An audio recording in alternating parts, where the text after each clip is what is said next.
नमस्कार फ्रेंड्स, मैं हूं नेहा। स्वागत है आपका इट इज़ नेहा में।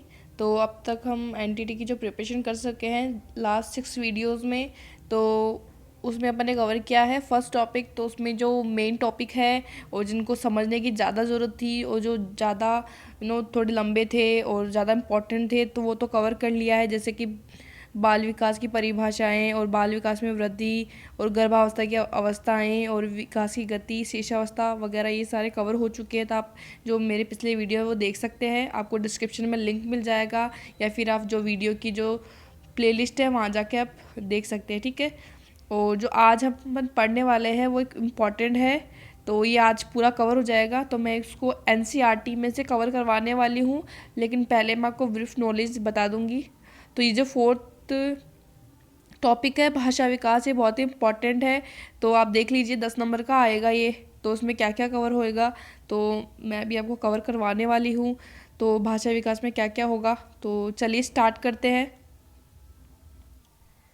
तो ये है अपना एनटीटी का 7th वीडियो की प्रिपरेशन। तो यहाँ से स्टार्ट होती है। आपको ब्रीफ नॉलेज में बता देती हूँ कि भाषा क्या है, किस प्रकार से इसकी ग्रोथ होगी। तो देखते हैं बच्चे में भाषा का विकास। तो ठीक है, भाषा के विकास को एक प्रकार से संज्ञानात्मक या भावात्मक विकास भी माना जाता है। ठीक है, क्योंकि ज्ञानात्मक तो माना ही जाएगा, क्योंकि भाषा कैसे होगी, जब उसको कुछ ज्ञान होगा तभी भाषा का विकास होगा। और नेक्स्ट है, भाषा के माध्यम से बालक अपने विचारों को एक दूसरे के सामने रखता है एवं दूसरे के भावों को भावों, विचारों और भावनाओं को समझता है। तो ये तो आप समझ ही गए होंगे, अगर भाषा नहीं होगी तो अपन नेक्स्ट जो पर्सन है उसको अपने विचार नहीं बता पाएंगे, अपन जो कुछ बोलना चाहते हैं वो नहीं बता पाएंगे। या नेक्स्ट, भाषा के ज्ञान के अंतर्गत बोलकर विचारों को प्रकट करना, संकेत के माध्यम से अपनी बात रखना तथा लिखकर अपनी बातों को रखना इत्यादि को भी सम्मिलित किया जाता है। जैसे कई बार होता है कि कोई भी इंसान अपने जो विचार हैं, जो आइडियाज़ हैं, जो भी उसके मन में कुछ है तो वो बता नहीं पाता है। कई लोग हैं जो डायरी के थ्रू अपने जो कुछ सोच रहे हैं, अपने थॉट्स लिख रहे हैं, तो वो कुछ होते हैं कि लिख कर बताते हैं। और जैसे कि एग्ज़ाम में होता है तो अपन से जो अपनी नॉलेज है वो लिख कर पूछी जाती है, रिटन एग्ज़ाम देते हैं। तो भाषा का जो नॉलेज है अपन को इसलिए होना चाहिए कि अपन मौखिक रूप से भी अपने जो विचार है वो प्रकट कर सके, नेक्स्ट पर्सन उसके तक पहुंचा सके। जो अपन सोच रहे हैं वो अपनी सोच को आगे बढ़ा सके। कैसे बढ़ाएंगे, इसके लिए भी एक भाषा एक इम्पॉर्टेंट जो रोल निभाती है। नेक्स्ट है, बालक 6 माह से 1 वर्ष के बीच कुछ शब्द को समझते हैं और बोलने लगते हैं। तो बालक जो है वो 6 माह से 1 वर्ष तक के बीच में होते हैं, तो वो कुछ कुछ शब्द समझने लगते हैं, उसके बाद वो बोलने भी लगते हैं, अगर आपने ऑब्जर्व किया तो किसी छोटे बच्चे को। नेक्स्ट है, 3 वर्ष की अवस्था में कुछ छोटे वाक्य को भी बोलने लगता है। 15 से 16 वर्षों के बीच काफ़ी शब्दों की समझ भी विकसित हो जाती है। कि जैसे आप किसी छोटे बच्चे को ले लीजिएगा, उसको देखना कि जो वो 3 साल का है तो उसको काफ़ी कुछ शब्दों की नॉलेज हो जाती है, और वो छोटे छोटे वाक्य ही बोल लेता है कि मम्मी मेरे को खाना खाना है, मेरे को जाना है, या फिर मेरे को ये चाहिए, इस टाइप के कुछ वर्ड्स। नेक्स्ट है, भाषाई विकास का क्रम एक क्रमिक विकास सही तो है। इसके माध्यम से कौशल में वृद्धि होती है। तो भाषा का जो विकास है वो एक क्रम में होता है। ठीक है, और भाषा जो है कौशल है, एक स्किल है। ठीक है, और ये दो तरह से होती है, एक तो अर्जित की जाती है और एक सीखी जाती है। जैसे कि आपकी जो मदर टंग है, आप क्या बोलते हैं, राजस्थानी है, मारवाड़ी है, हिंदी है, इंग्लिश है, तो ये तो है आपकी मदर टंग हो गई। ये आपको किसी ने सिखाई नहीं है, आपने खुद ऑब्जर्व करके, सुन के, देख के कैसे लोग बोल रहे हैं तो वैसे आपने सीखी है। ठीक है, इसके लिए आपको किसी ने ग्रामर नहीं सिखाई है कि आप लोग ऐसा यूज़ करो, हेल्पिंग वर्ब यहाँ लगाओ, या फिर यहाँ संज्ञा लगाओ, यहाँ विशेषण लगाओ, ये नाउन वगैरह की किसी ने आपको नॉलेज नहीं दी है, ये अपने आप आपने सीखी है। और सेकंड होता है लैंग्वेज लर्निंग। ठीक है, तो वो अपन खुद अपने एफर्ट से सीखते हैं, अपन खुद मोटिवेट होते हैं किसी नॉलेज को सीखने के लिए। हाँ, मुझे सीखनी है, उसका एक पर्पज़ होता है कि हाँ मैं इस पर्पज़ के लिए सीख रहा हूँ। जैसे कि अभी इंडिया में जो है वो सेकंड लैंग्वेज जो मानी जाती है वो इंग्लिश है। तो वो इंग्लिश जो है वो अपन क्यों सीख रहे हैं, क्योंकि एक इंटरनेशनल लैंग्वेज है, इसलिए। और नेक्स्ट है, बच्चे में जो भाषा का विकास का सिद्धांत है उसका जनक कौन है। तो ये बहुत इम्पोर्टेंट क्वेश्चन है। वैसे तो इसके सिद्धांत, भाषा के सिद्धांत बहुत लोगों ने दिए हैं, स्कीनर ने भी दिया है इसके बारे में, लेकिन जो मेन इंसान है वो है नोम चॉम्स्की। ठीक है। तो इन्होंने क्या बताया है कि कोई बच्चा या कोई इंसान जब सीखता है कोई नॉलेज, तो उसमें क्या है, एक एलईडी होता है। LED means learning acquisition device. ठीक है। उसके इनबोर्न से होता है ये डिवाइस, कि किसी बच्चे को अपन बैठा के ये नहीं सिखाते उसकी जो मदर टंग है उसके बारे में, कि उसको कैसे उसके ग्रामर का यूज़ करना है, कैसे उसको जो सेंटेंस है वो बनाना है, कैसे इंटरेक्ट करना है, वो अपने आप ही सीखता जाता है।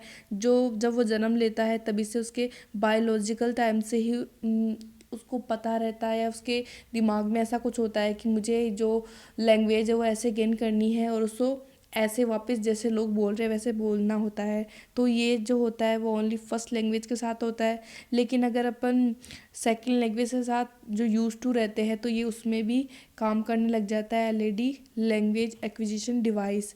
तो आप याद रखिएगा कि बच्चे में भाषा का विकास का जो सिद्धांत है वो किसने दिया था, नोम चॉम्स्की ने। और जो नेक्स्ट है, जो पूरा डिटेल में पढ़ने वाले हैं, वो अपन पढ़ने वाले हैं 11th क्लास की जो एनसीईआरटी है उसका, तो 8 चैप्टर है, तो उसमें पढ़ेंगे। चलिए स्टार्ट। तो यह है एनसीईआरटी का 11th क्लास की बुक है, इसका 8 चैप्टर है। इसका जो अध्याय का नाम है वो चिंतन है। तो इसमें जो पढ़ने वाले हैं सब टॉपिक है, तो ये भाषाएं, भाषा के उपागम का विकास। तो चलिए स्टार्ट करते हैं।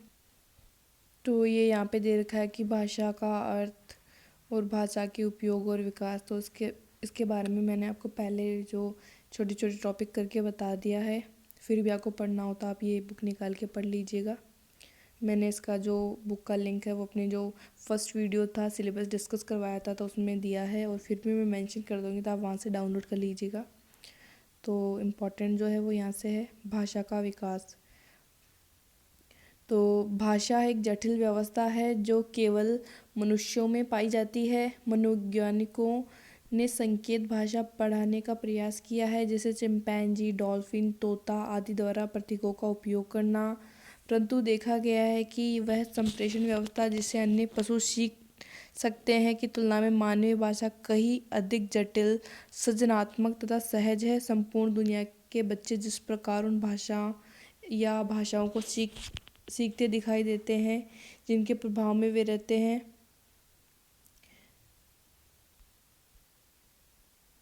तो इससे आगे जो इम्पोर्टेंट है वो है, नवजात शिशु और छोटे बच्चे विविध प्रकार की ध्वनियाँ निकालते हैं जो धीरे धीरे परिमार्जित होकर शब्द की तरह हो जाती है।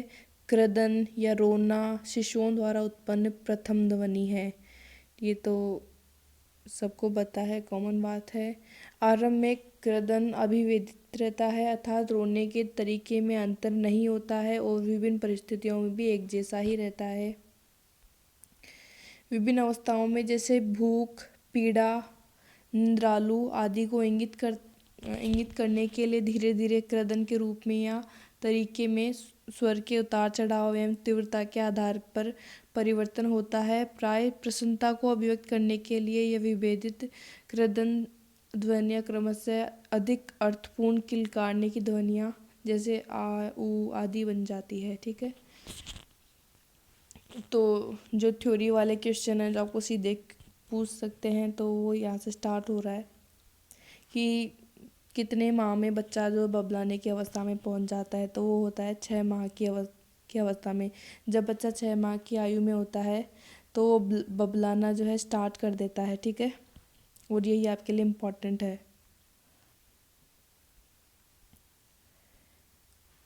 जो धीरे धीरे परिमार्जित होकर शब्द की ओर, सॉरी एक सेकेंड,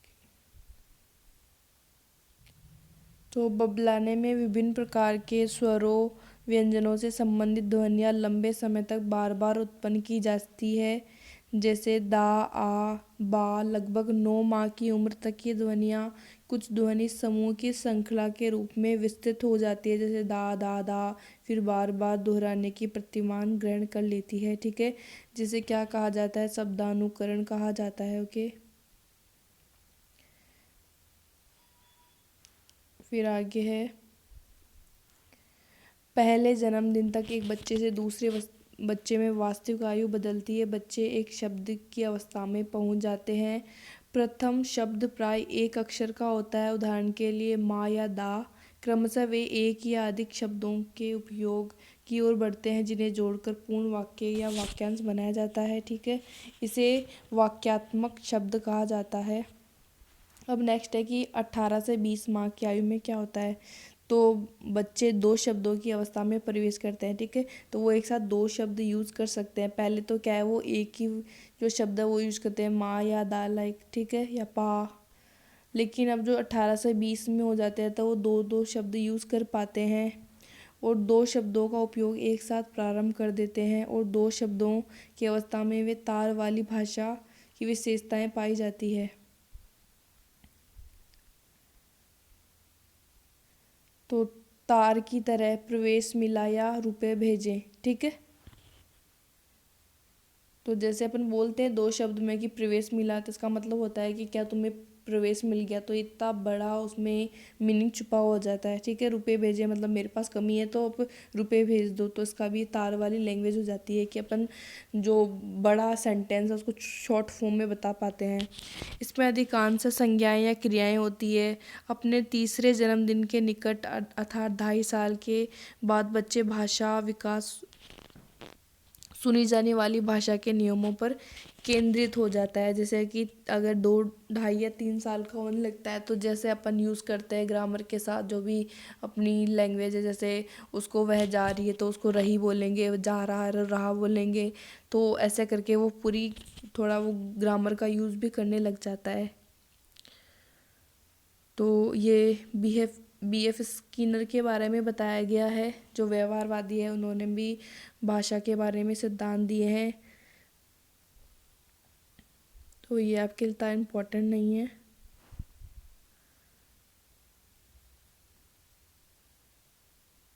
तो नेक्स्ट है भाषाविद नोम चॉम्स्की।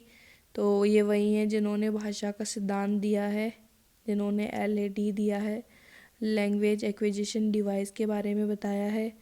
तो भाषा विकास की जन्मजात प्रतिज्ञप्ति का प्रतिपादन किया है। इनके अनुसार बिना पढ़ाए गए बच्चे जिस दर से शब्दों व्याकरण को अर्जित करते हैं, उसकी व्याख्या मात्र अधिगम के सिद्धांतों पर नहीं की जा सकती है। ठीक है, और नेक्स्ट है पूरे संसार के बच्चे भाषा विकास की एक जैसी संपूर्ण अवस्थाओं से गुजरते हैं। तो ये जिन्होंने ये बताया कि LAD होता है, वो संसार के हर बच्चे में होता है, ऐसे पर्टिकुलर नहीं है कि भाई लंदन के बच्चों में ही होगा या फिर USA के बच्चों में ही होगा, ये सब में ही, इंडिया के बच्चों में भी वही LAD होगा कि उसको कैसे जो लैंग्वेज है वो एक्विजिशन कैसे करना है लैंग्वेज का। तो वो है, चाहे वो कोई सी भी लैंग्वेज हो, चाहे मराठी हो, चाहे इंग्लिश हो, चाहे फ्रेंच हो, वो उसी टाइप से और उसी पर्टिकुलर वे से करेगा। तो चोम्स्की का मानना है कि भाषा विकास शारीरिक परिपक्वता की तरह है, जो उपयुक्त देखभाल करने पर बच्चों में स्वतः होता है। बच्चे सर्वभाषा व्याकरण के साथ जन्म लेते हैं। वे किसी भाषा को सुनते हैं उसके व्याकरण को सरलता से सीख लेते हैं। ठीक है, तो फर्स्ट ऑफ ऑल जो किसी भाषा को व्याकरण को सीखना है, तो अपन कहेंगे कि पहले तो वो मातृभाषा को पहले उसकी व्याकरण सीख पाएगा, क्योंकि ऐसा तो नहीं है कि वो एक साथ 10-15 भाषाओं को ही व्याकरण सीख लेगा। तो सबसे पहले जो ऑब्जर्व करता है, वो जो ग्रामर है वो पहले अपनी मातृभाषा की सीखता है। ठीक है, लेकिन जो स्किनर है, BF स्किनर ने भी अपना एक भाषा का सिद्धांत दिया है। तो इन्होंने जो सिद्धांत दिया वो है कि शिशु जो है वो सुनी हुई भाषा को अर्जित क्यों कर लेते हैं, इसके बारे में इन्होंने बताया है एक व्यवहार के तौर पर कि जैसा अपन उनको मतलब जैसा एनवायरनमेंट देंगे उसके अकॉर्डिंग ये ढल जाते हैं, और वैसी ही जो है अपनी भाषा बताने लग जाते हैं। तो ये व्यवहार के अकॉर्डिंग इन्होंने जो भाषा का जो विकास है वो सिद्धांत दिया है। तो एनसीईआरटी का जो पोर्शन था, जितना भी सिलेबस के अकॉर्डिंग हमें मिला, तो ये पूरा हो चुका है। और जो नेक्स्ट है वो मैं अपने नोट से पूरा कराने वाली हूँ। तो चलिए, तो अभी तक हमने जो सिलेबस में है जो भाषा के बारे में पढ़ लिया है कि भाषा क्या है, ठीक है।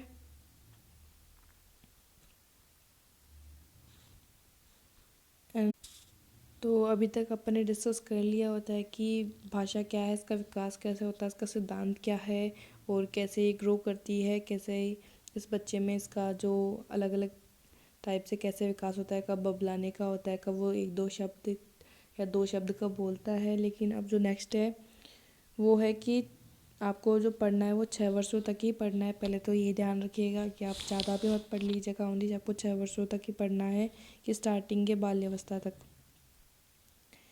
तो इसमें जो पहले अपन पढ़ेंगे बाल विकास की अवस्थाएं, फिर उसके बाद जो है कि जो बाल विकास में जो प्रभाव पड़ता है बौद्धिक, सामाजिक, सांस्कृतिक, तो ये पढ़ेंगे। फिर उसके बाद जो ये सहायक सामग्री अपन कौन कौन से यूज कर सकते हैं, वैसे तो आपने एनटीटी के कोर्स में आपको पढ़ाई होगा इसके बारे में, लेकिन फिर भी मैं कवर करवा दूँगी। और जो इसमें इम्पॉर्टेंट टॉपिक है, तो जिसमें से क्वेश्चन ज़रूर ही आएगा, कि एक जो इतना टॉपिक है इसमें से एक तो आएगा ही कि वाणी के जो दोष वगैरह हैं, कि किस टाइप के वाणी दोष होते हैं, और डिस्फेजिया, डिसलेक्सिया, इनके बारे में एक दो क्वेश्चन तो आपसे पूछे जाएंगे ही। तो वो चलो पूरा कवर करेंगे। जो मेरे नोट्स है, मेरे पास नोट्स है इसके, तो स्टार्ट कर। तो भाषा विकास का क्रम, तो सबसे पहले पढ़ेंगे शेषावस्था। तो यह तथ्य सर्वविदित है कि शेषावस्था मनुष्य की सबसे सक्रिय कम अवधि है। इस अवस्था में मनुष्य मस्तिष्क की सतर्कता, ज्ञानेंद्रियों की तेजी, सीखने और समझने की अधिकता अपने चरमोत्कर्ष पर होती है। फ्रायड के अनुसार मनुष्य शिशु जो कुछ बनता है जीवन के प्रारंभिक 4-5 वर्षों में ही बन जाता है, भाषा के क्रमानुसार प्रस्तुत किया जा सकता है। तो फ्रायड ने जो बताया है, उन्होंने रुदन, बलबलाना और इंगित करना, बोलना, भाषा के ध्वनि की पहचान करना, और प्रथम शब्द और शब्द युक्त का उच्चारण, तो ये 7 भागों में डिवाइड किया है।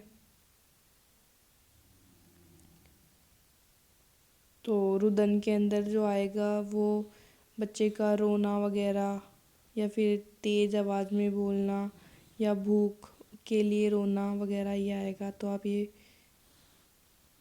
पढ़ सकते हैं। लेकिन वैसे अगर रुदन शब्द पढ़ते हैं तो ही अपन को समझ में आता है कि रोने के बारे में बात हो रही है। बबलाना, तो बबलाने के बारे में अपन ने पहले पढ़ा है कि जो 6 महीने से 12, मतलब 1 साल के बीच में होता है, 12 महीने में, 6 महीने से 12 महीने के बीच में, तब वो बबलाना स्टार्ट करता है। नेक्स्ट है इंगित करना, ठीक है। भाषाविदों ने इंगित करने को भाषा विकास का तत्कालीन सोपान कहा है। तो शिशु हो हाँ या ना की मुद्रा में गर्दन हिलाकर उत्तर देता है, तो उसको इंगित करना कहते हैं। अगर अपन कुछ पूछते तो हाँ ना का जवाब देता है, तो उसका मतलब है इंगित करने वाले स्टेज में है। और नेक्स्ट है बोलना, तो लास्ट में एक बोलने की स्टेज पे आ जाता है। तो भाषा प्रयोग की अंतिम अवस्था है ये बोलना। इसका प्रारंभ 1-1.5 वर्ष के करीब होता है, ठीक है। तो ये याद रखिएगा कि जो बोलने का प्रारंभ है वो कौन कितने वर्ष के मतलब स्टेज में होने लग जाता है। तो आपको प्रॉपर पूछ सकते हैं कि कितने महीने या कितने साल, तो 1.5 वर्ष के अप्रॉक्स। तो भाषा बोलना भी एक कौशल है, अतः इसे अभ्यास की आवश्यकता होती है। ऑफ कोर्स भाषा एक कौशल ही है, और कौशल चाहे कोई किसी भी प्रकार का, उसके लिए अभ्यास की आवश्यकता होती है। शारीरिक अवयवों की पुष्टता पर निर्भर करता है। शुरू में निरर्थक शब्द बोले जाते हैं, जैसे वो पहले माँ, दा, ना ऐसे वर्ड बोलता है, लेकिन धीरे धीरे जो है वो एक वर्ड बोलना सीखता है। फिर वो बाद में जब वो 2-2.5 साल का होता है तो वो 2 शब्द भी बोलना सीखता है, ठीक है। तो जैसे मुझे ये लेना है, या ये दिला दो, इस टाइप के वर्ड। नेक्स्ट है भाषा के ध्वनि की पहचान। तो जैसे स्पष्ट किया जा सकता है कि शब्दों को सीखने से पहले शिशु भाषा की ध्वनि में अंतर करना सीख जाता है। जैसे रा, ला में स्पष्ट अंतर कर लेते हैं। और सीखता है प्रथम शब्द। 8 से 12 माह की आयु में बच्चा प्रथम शब्द बोलते हैं। तो इससे पूर्व बबलाना, इंगन आदि अन्य भाव भंगिमाओं द्वारा भाव व्यक्ति करते हैं। ब्रेको के अनुसार बोलना शिशु के संप्रेषण की विभिन्न अवस्थाओं का अगला पड़ाव है। शिशु सर्वप्रथम अपने परिवार से जुड़े व्यक्तियों जिनमें उसका भावात्मक लगाव होता है उनको पुकारना प्रारंभ करते जाए। जैसे बड़ों को दादा, पालतू जानवरों को किटी, खिलौनों को टाम, खाने को दूध इत्यादि। ठीक है। एंड शब्द युग्मक का उच्चारण। जब बच्चा 18 से 24 की आयु में तक शिशु जो प्राय शब्दों युग्मों को बोलना प्रारंभ कर देता है। ठीक है। ये शब्द युग में अपनी इंगन कुशलता, शारीरिक इंगन तथा सिर के विभिन्न मुद्राओं के साथ बोलते हैं। तो कुछ उदाहरण है इसके, जैसे स्थान पहचाना, वहाँ है, पुस्तक या दोहराना, दूध और। तो ये सारे इसके उदाहरण हैं। जैसे वस्तु की पहचान तो कार बड़ी करके बोलता है। तो अब है जो इम्पोर्टेंट है, जो आपको ज़रूर रटना ही है, ज़रूर रट के जाना है, क्योंकि एक क्वेश्चन तो आएगा ही। तो देखते हैं कि बच्चे में शब्द भंडार में वृद्धि कैसे होती है। तो एक सारणी है इसकी कि 8 माह की जब बच्चा होता है तो उसमें 0 शब्द संख्या होती है। 10 माह का होता है तो 1 होती है। 1 वर्ष में 3, 1 से 3 में 19, फिर 1 से 6 में 22 तक, फिर 1 से 9 में 118, फिर 2 वर्ष तक 272, फिर 4 वर्ष में 1550 स्मृत के अकॉर्डिंग, और 4 वर्ष में 1560 सिसोर के अकॉर्डिंग, और 5 वर्ष में। तो या तो आप अलग अलग याद कर लीजिएगा कि सिसोर ने 4 वर्ष में ये बताया, जबकि मैंने एक ही सारणी में बता दिया है। तो आपको जैसे ठीक लगे आप उसके अकॉर्डिंग याद कर सकते हैं। तो आपको ये पूरी सारणी तो याद करनी है ही, अच्छे से रट के जानी है, क्योंकि हो सकता है इसमें से 1 या 2 क्वेश्चन पूछ ले, या तो स्मिथ से या सिसोर से, या फिर हो सकता है कि नॉर्मली ऐसे पूछ ले कि 1 से 6 वर्ष तक के बच्चे में कितना शब्द भंडार मतलब कितना पाया जाता है। ठीक है।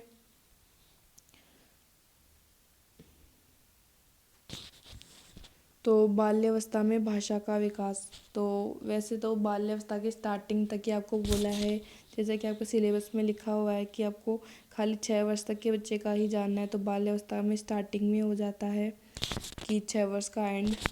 तो बाल्यावस्था के जन्मोपरांत मानव विकास की दूसरी अवस्था है। ये दूसरी अवस्था है जो शेषावस्था की समाप्ति के उपरांत प्रारंभ होती है। ठीक है। तो इसमें जो है वो शब्द भंडार में वृद्धि होती है। बालकों की अपेक्षा बालिकाओं की में भाषा का विकास वो तेज़ी से होता है। वाक्य रचनाएं, वाक्पटुता में भी बालिकाएं श्रेष्ठ होती है। और सिसोर ने बालक बालिकाओं के शब्द भंडार का अध्ययन करके बताया है कि उनके शब्दों की संख्या 10-12 साल तक 35,000 के लगभग पहुंच जाती है। अब है जो नेक्स्ट आपका सिलेबस का टॉपिक था कि भाषा विकास को प्रभावित करने वाले कारक। तो ये कारक आ गए हैं भाषा विकास को प्रभावित करने वाले कारक। तो पहला है बुद्धि।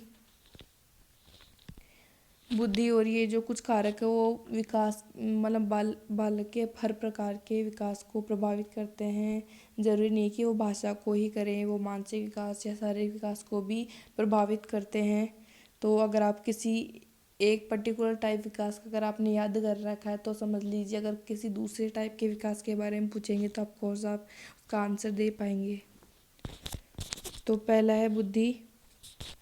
तो जैसे बर्ट ने कहा है इसमें कि बैकवर्ड चाइल्ड में संकेत किया है कि जिन बालकों की बुद्धि क्षीण होती है वे भाषा की योग्यता भी कम रखते हैं, वो पिछड़े भी होते हैं। तीक्ष्ण बुद्धि बालक भाषा का प्रयोग उपयुक्त ढंग से करते हैं। ठीक है। मीन्स जो इंटेलिजेंट होते हैं वो अच्छे से भाषा को उपयोग कर पाते हैं। जो मंद बुद्धि के होते हैं वो मतलब उनके जो शब्द भंडार है वो कम होता है और कम अच्छे तरीके से दूसरे से इंटरेक्ट कर पाते हैं। तो ये है सिंपल बात। नेक्स्ट है जैविकीय कारक क्या हैं। तो मस्तिष्कीय बनावट भी भाषा विकास को प्रभावित करती है। भाषा बोलने या समझने के लिए स्नायु तंत्र तथा वाक्य यंत्र की आवश्यकता होती है। बहुत हद तक इसकी जो बनावट तथा कार्यशैली तथा स्नायु तंत्र की भाषा विकास को भी प्रभावित करते हैं। जो जैसे कि जो बनावट है अपने की, तो वो ज़रूरी होनी चाहिए। तो कई बार आपने देखा होगा कि किसी के दांत जो है वो एकदम बराबर होते हैं, या फिर तो वो कुछ वर्ड जो हैं तो ढंग से प्रोनाउंस नहीं कर पाते हैं, या फिर कई लोग होते हैं वो नाक में बोलते हैं, या फिर कई जो है हकलाते हैं। तो ये क्या है कि जो अपने स्वर यंत्र है या बोलने के जो अपन को पार्ट दिए गए, अगर वो ढंग से प्रॉपर कैसे वर्क कर रहे हैं, उस पर भी एक भाषा विकास का जो डेवलपमेंट है वो वेरी करता है। तो नेक्स्ट है वातावरणीय कारक। भाषा संबंधी विकास पर व्यक्ति जिस स्थान और परिस्थिति में रहता है, आचरण करता है, तो उस प्रकार के वो विचार उसके मन में आते हैं, वैसे ही आदान प्रदान करता है। तो वातावरणीय कारक तो आपको पता ही है। नेक्स्ट है विद्यालय में शिक्षक, विद्यालय और शिक्षक, ठीक है। तो ये कैसे इफेक्ट करते हैं, तो विद्यालय और शिक्षक भाषा विकास में महत्वपूर्ण भूमिका निर्वहन करते हैं। विद्यालय में विभिन्न विषयों एवं क्रियाओं का सीखना तथा सिखाना भाषा के माध्यम से होता है। इस प्रक्रिया में भाषा संबंध विकास अच्छे से होता है, ठीक है। नेक्स्ट है व्यवसायता कार्य।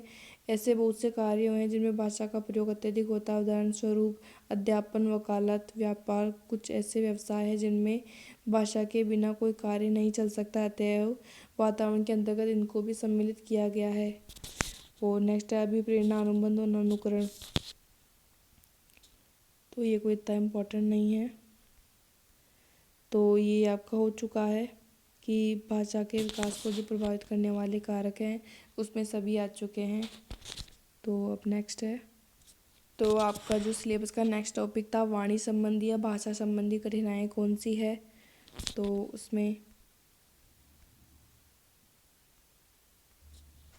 इसमें जो है प्राथमिक विद्यालय स्तर के बच्चों में विभिन्न प्रकार की वाणी संबंधी तथा भाषा संबंधी कठिनाइयाँ देखने को मिलती है, ठीक है। इनमें कुछ बच्चों का विकास संबंध होता है तथा कुछ अन्यों से भिन्न न कोई शारीरिक या बौद्धिक कमियाँ हो सकती है, ठीक है। तो सामान्यतः 4 से 5 वर्ष की आयु तक के बच्चे की भाषा पूर्णतः स्थापित हो जाती है और ये व्याकरणिक दृष्टि से शुद्ध वाक्यों का प्रयोग करने लग जाते हैं। यह प्रौढ़ व्यक्ति इस बच्चे की भाषा में अंतर केवल शैली और विषय का ही होता है। 7 वर्ष की आयु तक एक बच्चा जो है निम्नलिखित की प्राप्ति कर लेता है। तो जैसे किसी भी ध्वनि को उच्चारित करने में कठिनाई नहीं होती है, पूर्ण वाक्यों के रूप में बात करने और अपने विचारों की अभिव्यक्ति करने की योग्यता प्राप्त कर लेता है। सभी कालों, भूत, वर्तमान, भविष्य का उपयोग ठीक से कर सकने की योग्यता होती है और नकारात्मकों का प्रयोग करने की योग्यता। और यदि एक अध्यापक उपयुक्त मानकों से परिचित है तो वह वाणी संबंधी तथा भाषा संबंधी समस्याओं की पहचान और उपचार प्रारंभिक अवस्था पर ही कर सकता है, ठीक है। तो अब जो है वाणी संबंधी तथा भाषा संबंधी समस्याओं का वर्गीकरण किया गया है। तो वाणी तथा भाषा में अंतर होता है। वाणी में ध्वनियों का उत्पन्न करना सम्मिलित होता है, जबकि भाषा में वाक्य संरचना या व्याकरण का अर्थ विज्ञान सिमेटिक्स सम्मिलित होता है। तो इसमें जो इम्पोर्टेंट है कि कौन कौन सी जो है कठिनाइयाँ आती है, तो सबसे पहले है बच्चे को अफेजिया, ठीक है। तो सबसे पहले तो आप ये ध्यान रखिए कि जिसके आगे, जिस बीमारी के आगे अगर डिस लगा हुआ है, डिस है डिस्फेजिया, तो इसका मतलब है इसको अपन ठीक कर सकते हैं। अगर कोई ट्रीटमेंट देंगे या उसकी काउंसलिंग करेंगे तो ये ठीक हो जाएगी। लेकिन अफेजिया होती है, उसका ठीक होना बहुत मुश्किल होता है। तो ये आप ध्यान रखिए कि जिसके आगे ए लगा हुआ होगा तो उसको ठीक करना मुश्किल होगा उस बीमारी को। लेकिन जो डिस से स्टार्ट होगी, जैसे डिसलेक्सिया, तो उसको ठीक किया जा सकता है, ठीक है, अगर अपन अच्छा एनवायरनमेंट देंगे तो। और नेक्स्ट है एग्नोसिया, डिस्प्रेक्सिया, डिस्थीरिया एंड डिस्रेथिया भाषा उत्पाद उन भाषा प्रवाह की कमी, आवाज़ की कमी तथा उच्चारण की कमी जैसे विकारों में भाषा संशोधित करने में कठिनाई हो तो एक भाषा रोग विज्ञानी की सलाह लेनी चाहिए। तो आप जो है इन डिसलेक्सिया के बारे में मैंने पहले एक वीडियो बना रखा है, तो मैं उसका आपको लिंक दे दूँगी। तो वो ज़्यादा बड़ा नहीं है, 1-2 मिनट का वीडियो है। तो उसमें जो जो भी इम्पोर्टेंट चीज़ है वो बता दी गई है कि उसके उदाहरण भी है, तो आप वहाँ से इसको पढ़ लीजिएगा अच्छे से। आपको एक बार पढ़ने पे याद हो जाएगा कि क्या है ये। जो सबसे जो कॉमन है वो डिसलेक्सिया है। डिसलेक्सिया में बच्चे को क्या है, पढ़ने में जो है वो कठिनाई होती है, ठीक है। तो जैसे कुछ वर्ड्स होते हैं तो उनको कुछ गलत पढ़ लेता है, ठीक है। तो वो है चीज़। जैसे कई बार होता है रूम लिखा होता है तो उसको वो बूम पढ़ सकता है, तो ये भी एक डिसलेक्सिया है। तो अब है एक अध्यापक के लिए सामान्य समस्याओं का सरल वर्गीकरण निम्न प्रकार से किया जा सकता है, ठीक है। तो ये किया है वर्गीकरण। ग्रहणशील कठिनाइयाँ तो कौन कौन सी हो सकती है, जैसे बधिरता या आंशिक स्वरण, जैसे कुछ ढंग से सुनाई न देना, ठीक है। और जो ध्वनि को ढंग से पकड़ नहीं पाना कि क्या बोला जा रहा है। नेक्स्ट है स्वरण संबंधी स्वरण संबंधी विभेदन, जैसे ध्वनियों के बीच अंतर स्पष्ट कर सकने में कठिनाई। नेक्स्ट है भाषा संबंधी कठिनाइयाँ, विकास संबंधी और भाषा संबंधी संप्रेषण के लिए भाषा को कूट करना एवं कूटानुवाद करना। वाणी विज्ञान समस्याएं, स्वर प्रवाह, तुतलाना और हकलाना, उच्चारण, कुछ ध्वनियों को न बोल सकना शारीरिक कारणों से हो सकता है, ठीक है। तो ये जो भाषा की जो समस्याएं थी वो भी पूरी हो चुकी है। तो आप अगर आपको लगता है कि मैंने थोड़ा कम समझाया है तो मैंने जो इम्पोर्टेंट है वही बताया है। अगर आपको डिटेल में स्टडी करनी है, डिटेल में पढ़ना है, तो मैं आपको ये जो पीडीएफ है, जो पहले का जो अवस्थाएं वगैरह थी उनका और इसका मैं जो पीडीएफ है वो लिंक प्रोवाइड करवा दूँगी, तो आप वहाँ से डाउनलोड कर लीजिएगा। तो जो थ्योरी बेस्ड थे वो मैंने सारा जो कवर करवा दिया है इसका टॉपिक। और जो बच्चे हैं, जैसे बच्चे में पढ़ने और लिखने के महत्व और तैयारी और भाषाई कौशल की गतिविधियाँ, जैसे बच्चे में शब्द भंडार वृद्धि कैसे करवाएंगे, तो ये जो क्वेश्चन है वो एप्लीकेशन बेस्ड आएंगे। तो आपने जो एनटीटी में कोर्स किया उसमें सीखा होगा, और जो क्वेश्चन आएंगे उनको कैसे हैंडल करेंगे, तो आप कॉमन सेंस लगा के भी अच्छे से उन क्वेश्चन को कर पाएंगे, ठीक है। और अगर आप जैसे आंसर दे रहे हो तो सबसे पहले आप उस बच्चे को ध्यान में रखिएगा कि किसी बच्चे के लिए क्या सही हो सकता है, तो आपका 100% वो जो आंसर है वो सही जाएगा। तो उसमें इस टाइप के क्वेश्चन पूछे जाएंगे इन दोनों में। और जो थ्योरी के थे वो मैंने कवर करवा दिए हैं ये सारे, यहाँ तक वाणी के दोष वगैरह जो है, तो ये आपका जो है वो कवर हो गया है। तो ये मैंने वीडियो में जो डिसलेक्सिया और डिस्पेक्सिया के बारे में डिस्कस कर रखा है, तो ये मैंने वीडियो ही चला रखा है, तो मैं वहाँ से बता देती हूँ आपको। जो डिसलेक्सिया जो क्या है, वो एक अधिगम विकलांगता मानी जा सकती है। हमें ये वाणी या लिखित भाषा को उच्चारित करते समय दिखाई देती है, ठीक है। तो बाल विकास शिक्षा शास्त्र के अनुसार पढ़ने की अक्षमता होती है, वो डिसलेक्सिया होती है, ठीक है।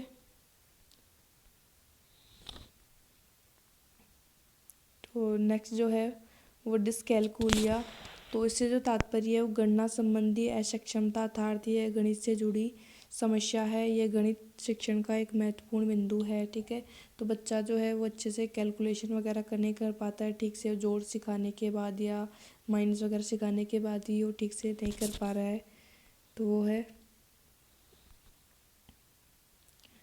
और जो है वो डिस्पेक्सिया क्या है, तो एक विकास संबंधी कमी से जुड़ा है जो दिमागी संदेश के समन्वय को प्रभावित करता है।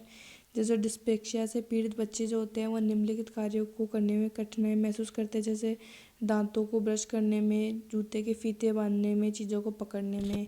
तो ये डिस्पेक्सिया से पीड़ित बच्चों के में होता है, ठीक है। और जो इसका जो एग्ज़ाम होगा मैं फिर बता रही हूँ कि ये जो एमसीक्यू बेस्ड होगा और ये ओएमआर पे होगा, ठीक है। तो और इसमें अभी तक जो नेगेटिव मार्किंग के बारे में कोई जो बताया नहीं गया, तो इसका मतलब है कि इसमें नेगेटिव मार्किंग नहीं है। और जो मैं पहले सिलेबस पूरा करवाऊंगी थ्योरी वगैरह, वैसे थ्योरी के अंदर भी मैं बता दूंगी कि किस टाइप के क्वेश्चन पूछे जाते हैं और कैसे पूछे जाएंगे। और फिर भी जैसे सिलेबस कवर होता है उसके बाद मैं एमसीक्यू भी करवा दूंगी। और शायद 2013 में एक पेपर हो रखा है एनटीटी का, तो उसका भी अपन थोड़े दिन में जो है वो पेपर डिस्कस करेंगे। और जल्दी ही मैं एमसीक्यू भी लेकर आऊँगी इन पे। अगर आपको ये वीडियो पसंद आई है तो ज़रूर कमेंट करके बताएं मुझे कि कैसा लगा है आपको। और सब्सक्राइब करें अभी इस चैनल को, ताकि आप अपनी जो तैयारी है एनटीटी की या आप किसी और जैसे राजस्थान जी की करें तो उसको और बेहतर बनाएं। ठीक है, thank you for watching my videos.